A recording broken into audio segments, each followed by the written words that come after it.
E aí, gente, tudo bem? Bom, a gente vai continuar a nossa aula passada com educação tributária, só que agora a segunda parte. Na primeira parte, a gente aprendeu um pouquinho sobre história, né? Quando começaram a cobrança de tributos, até chegarmos na atual perspectiva de cobrança, digamos assim. Então, hoje a gente vai trabalhar com a parte de educação tributária que vai falar quais são os tipos de tributos. E aí a gente vai, no final do vídeo, verificar se nós somos o país que realmente paga mais imposto ou não. Tá bom? Então, para começar, a gente tem que entender o que é o tributo. Tá? E eu vou fazer uma leitura, mas vou fazer uma leitura tradutória, digamos assim. Acho que o grande problema que nós temos não é a falta de informação, mas sim na compreensão destas informações. Então, por tributo, entende-se toda prestação pecuniária compulsória em moeda. O que significa isso? Significa que você é obrigado realmente a pagar, não tem como você fugir disso, cujo valor nela se possa exprimir. O que significa que possa exprimir? Realmente tem um valor em reais, tá certo? Ou na moeda corrente, eu não sei quanto tempo que esse vídeo vai durar, tá certo? Que não constitua sanção de ato ilícito, ou seja, tem que ser uma coisa que exista alguma lei por trás disso para que possa cobrar. Instituída em lei, cobrada mediante atividade administrativa plenamente vinculada, tá certo? Artigo 3º do Código Tributário Nacional. Nos termos do artigo 145 da nossa Constituição Federal e do artigo 5º do Código Tributário Nacional, quais são os tipos de tributos? Primeiro deles, o imposto. O que é o imposto? O imposto é aquilo que vai ser exigido, tá certo? Isso vai ter um fator gerador. E esse dinheiro arrecadado, ele vai direto para os cofres públicos. É muito comum eu ouvir algumas reclamações nos telejornais, do tipo, poxa, eu pago meu IPVA em dia, por que eu tenho uma estrada esburacada? Nossa, mas eu pago meu IPTU rigorosamente em dia, por que falta uma iluminação decente na minha rua? Bom, gente, os impostos vão para os cofres públicos e dos cofres públicos é que os nossos representantes vão decidir como ele vai ser gasto, tá? Então, põe isso na cabeça. Imposto é aquilo que eu pago, mas assim, a garantia da prestação do serviço vai ficar por conta, em primeiro lugar, do legislativo e depois do executivo. Tudo bem? Já vou explicar isso aqui de uma melhor maneira. Bom, segundo tipo de tributo são as taxas. Elas são cobradas em razão do exercício do poder de polícia ou pela utilização efetiva ou potencial de serviços públicos específicos e divisíveis, prestação ao contribuinte ou postos à sua disposição. Bom, em Goiânia a gente tem o VaptVupt, que é basicamente onde está concentrado grande parte dos serviços do Estado. E aí o que acontece? Nesses postos de atendimento, a gente paga taxas. Então é nesse sentido, é um tipo de tributo que a gente está contribuindo. Contribuição de melhoria decorrente de obras públicas. Esse é o terceiro tipo de tributo. Vamos supor que você comprou um lote, um lugar mais afastado, e nesse lote, na frente passa uma rua, e na rua ela ainda não é asfaltada. Quando for asfaltar, você vai estar contribuindo, você vai pagar alguma coisa a mais, e aí o que acontece? Você vai perceber que o seu imóvel vai valorizar bastante. Então, é uma contribuição de melhoria, o terceiro tipo de tributo. Também temos as contribuições parafiscais ou especiais, integram o sistema tributário nacional, já que a nossa Constituição Federal ressalva quanto à exigibilidade da contribuição sindical, das contribuições previdenciárias, das contribuições sociais para a Seguridade Social e para o PIS, tá? Que é o Programa de Integração Social, e para o PASEP, que é o Programa de Formação do Patrimônio do Servidor Público. Gente, é muito importante essas contribuições. Atenção, a contribuição para o sindicato, ela não é mais obrigatória. Já deve ter uns 2 anos, tá? Que foi revogado. Hoje a classe trabalhadora ela está repensando se foi uma boa ideia ou não essa não contribuição para o sindicato, porque ela está um pouco, digamos assim, enfraquecida quando se está discutindo critérios da legislação trabalhista. Tá certo? É importante a gente avaliar esses casos. Bom, continuando. Contribuição especial, temos ainda as exigidas a favor da OAB, CREA, CRM, CRC e outros órgãos reguladores. É outro tipo de tributo, mas você só paga quando você tem uma especialização. Por exemplo, OAB, Ordem dos Advogados do Brasil. Você vai pagar uma anuidade e o que eles vão proteger? Eles vão proteger o profissional para que nenhuma outra pessoa que não seja advogado vai poder, por exemplo, exercer o papel da advocacia. Assim como protege a sociedade de falsos médicos, de falsos dentistas, de falsos engenheiros e assim por diante. Tá? E o último tipo de tributo, ele é complicado de um pouquinho de entender, mas é muito interessante porque teve um presidente que deu ruim com essa história, tá? Que são os empréstimos compulsórios. Eles são regulamentados como tributos, conforme o artigo 148 da Constituição Federal. Mas você não pode confundir empréstimo compulsório com confisco, tá? Esse foi o grande problema.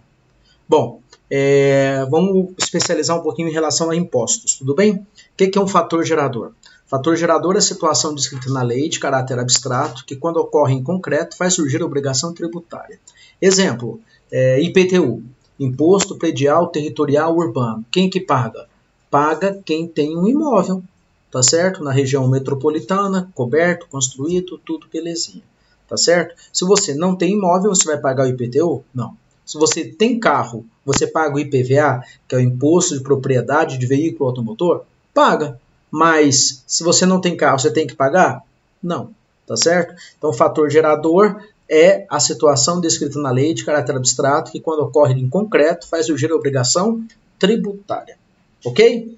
Vamos continuar então um pouquinho e a gente vai falar sobre 2 tipos de impostos que são importantes, depois a gente vai dar exemplo de cada um deles. O imposto direto e o imposto indireto. O que é o imposto direto? É aquele que eu tenho que enfiar a mão no bolso, pegar dinheiro e pagar. O que é o imposto indireto? Aquele que a gente não vê que está pagando. Tá certo? Qual que a gente paga mais? Digamos assim, o mais dolorido é o imposto direto, mas a gente paga muito mais o imposto indireto, e o imposto indireto ele chega a ser desumano. Por quê? Porque o pobre paga tanto quanto o rico e ninguém consegue escapar. E o tal do imposto indireto, ele incide sobre qualquer compra que você faz, então tá todo mundo pagando a questão do imposto indireto, tá certo? Já o imposto direto tem que ter aquele fator gerador, mas, digamos assim, fica bem evidente. Bom, quanto que a gente paga de imposto? Eu separei alguns exemplos, alguns indiretos e outros diretos, só para você entender. O ICMS. O ICMS é Imposto sobre Circulação de Mercadorias e Serviços. No estado de Goiás, ele equivale a uma alíquota de 17%. Então, basicamente, toda mercadoria que você comercializa no estado de Goiás tem um imposto de 17%. O ISS, o Imposto sobre Serviços de qualquer natureza. Antigamente chamava ISSQN, agora é só ISS, tá certo? Qualquer prestação de serviço, ele vai gerar esse imposto. Em Goiânia, ele varia de 2,5% a 5%, a maioria dos serviços, 5%. Então, vamos supor, comprei alguma coisa e tem algum serviço vinculado, já fui aí para uma alíquota de 23%, 22%. Nossa, um pouco complicado. A gente vai somando, digamos assim, a carga tributária e ela acaba sendo uma coisa bem grande no final das contas. Tá certo? Um outro exemplo de imposto, só que agora direto, o IPTU. O IPTU, a alíquota dele vai de 0,20% até 0,55%, dependendo da região do bairro, tá certo? Bem aqui, ó, você está vendo a nossa planta de Goiânia, a grande Goiânia, e você vê a mais ou menos os bairros de quanto é a alíquota que se refere. A parte verde é a parte mais baixa e a parte roxa é onde é cobrado um pouquinho mais, tá, em relação ao IPTU. Bom, imposto de renda, esse aí é o que mais dói realmente. Se você recebe acima de R$5.000 por mês, o seu imposto de renda chega a 27,5%. Então é complicado, tá? Imposto de renda, quem que tem que pagar? Todo cidadão brasileiro que recebe mais do que R$1.900. Cidadão brasileiro que tem rendimento anual maior ou igual a R$40.000. É complicado, tá certo? É complicado. E cidadão brasileiro que tem posse de bem e que o valor já ultrapassa R$300.000, tá? Estrangeiro também paga? Paga. Estrangeiro que passa a ter condição de cidadão brasileiro, encontrando o país do ano passado, né? Você vai pagar sempre o fator gerador em relação ao ano anterior.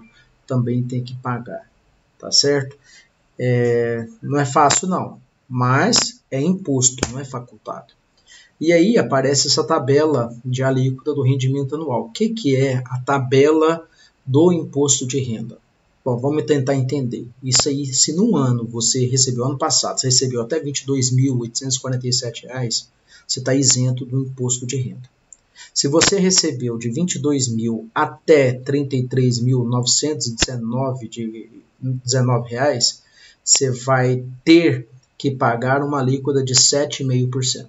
Então você vai calcular 7,5% desse valor total que você recebeu, no caso, vamos supor, 33.919. Você vai calcular 7,5% e você subtrai esses R$ 1.713,58. O que é essa parcela que você deduz? Lembra que era isento até os 22.847? Pois é, você continua sendo isento daquela faixa. E assim, cada faixa que você aumenta. Quanto mais você ganha, maior é a alíquota que você paga. É injusto isso? Não. Acaba sendo pouco justo, tá certo? Mas, digamos assim, são pouquíssimas as faixas. Tinha que ter mais faixas de distribuição. Porque dessa forma, tem a política do mais queijo, menos queijo. Vou tentar explicar para vocês. Imposto é uma coisa parecida. Imagina um queijo suíço de muito boa qualidade. O que é um queijo suíço de muito boa qualidade? É um queijo que foi armazenado, então ele cria aquelas bolhas de ar. Quanto mais bolhas de ar, melhor o queijo. Mas espera aí, quanto mais bolhas de ar, essas bolhas de ar ocupam o lugar do queijo. Então, quanto mais bolhas de ar, melhor o queijo. Mas quanto mais bolhas, menos queijo. Quanto mais queijo, menos queijo. Entendeu? Não, né? Pois é complicado. A questão do imposto, dependendo da faixa, quanto mais você recebe, mais de imposto você tem que pagar. Então, acaba que você recebe menos. Quanto mais você ganha, menos você ganha, no final das contas. Tá? Então, é bom você pensar na questão salarial. Bom, vamos falar de coisa boa. A partir de 2012, um deputado federal goiano chamado Sandro Mabel, não sei se ele é goiano, mas ele é representante de Goiás, ele criou essa lei 12.741 que exige que todo documento fiscal tenha informação do valor aproximado correspondente dos tributos federais, estaduais e municipais. Então, você pode conferir, tá certo, se aquele estabelecimento está recolhendo o imposto indireto que você está pagando para ele repassar para a União. Aqui um exemplo de uma conta, tá certo, que eu fiz há pouco tempo atrás, no dia 29 de março. Pois é, eu saí no período da quarentena, mas foi só para comprar algumas verdurinhas. E o que acontece, gente? Paguei R$ 5,83 de tributos, desses 44% federal e 56% estadual.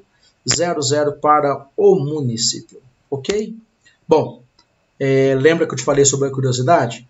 Qual é o país que mais paga imposto no mundo? Pois bem, gente, o Brasil está em 14º lugar, isso referente ao PIB.